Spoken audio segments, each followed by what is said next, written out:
One of the most important skills in art history is the skill of describing, finding the words to express the complexity of form. We've chosen a modern painting, one that was painted in 1959 by Giorgio Morandi, an Italian artist, because it seems very simple, and so it should be easy to find words to describe it. Okay, so let's start. This is a relatively small painting. We actually are both standing less than 3 feet away. We want to come up close and really be able to see it. It's almost square in format, and we're clearly looking at a still life. I see what look like bottles on a tabletop, a cup.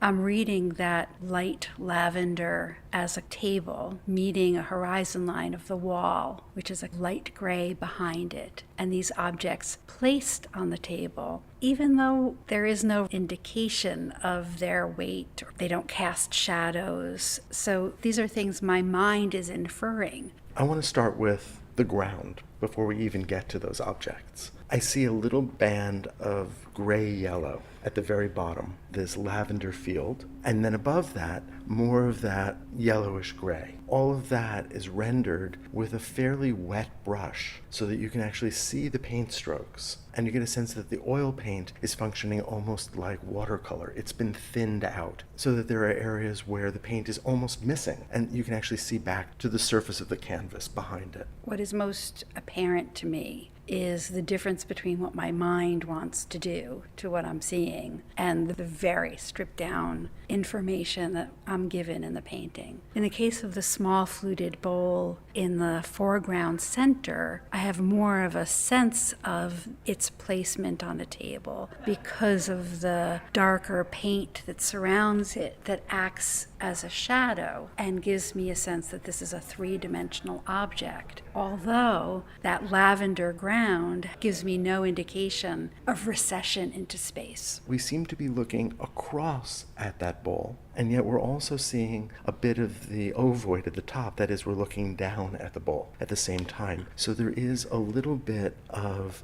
a discontinuity. Although I want to read those as bottles or carafes of some sort sitting on the table, I wonder why their necks don't seem symmetrical, why the purple paint seems to sometimes come in front of the yellowish white paint of what I assume to be these bottles. If we look at the bottle on the left and we look at the right side of that bottle, you can see that there's a gray vertical line. Now that might be the tabletop because it's the same color as the tabletop. But at the same time, I read that as a facet of the bottle itself, that is, of its right side receding in space. It is very slippery what's happening here as we try to make sense of these forms in space. Another example is that green rectangle that emerges from the back edge of the bowl in front and separates the 2 bottles. At first, we assume that that's a shadow, because after all, it's in between them and perhaps one of the bottles is casting that shadow. But the top of it is flat, and it wouldn't be flat if it was a cast shadow. And so it becomes both a negative space and perhaps a form that's in part hidden behind those bottles. The bottle on the right has a few horizontal lines of white paint that read like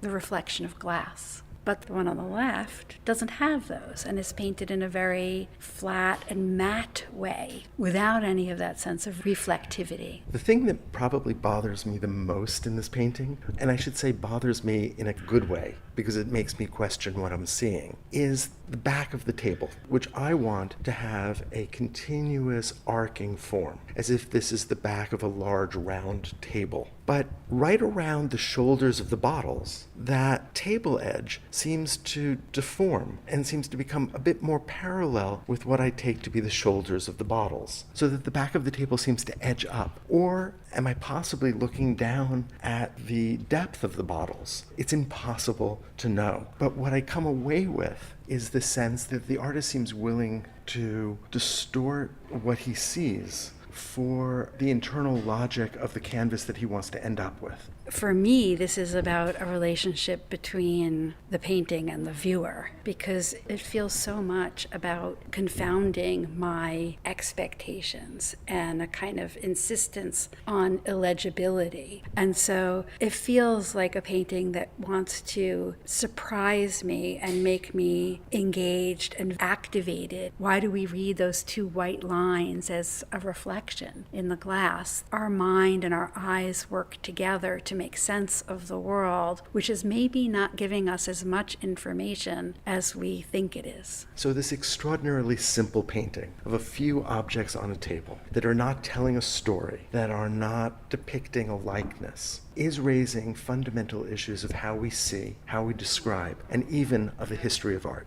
But the next question, why is this something of interest at this moment in this place where the artist is? What is it about this historical moment that is calling for this kind of questioning? But that would be the subject of another video.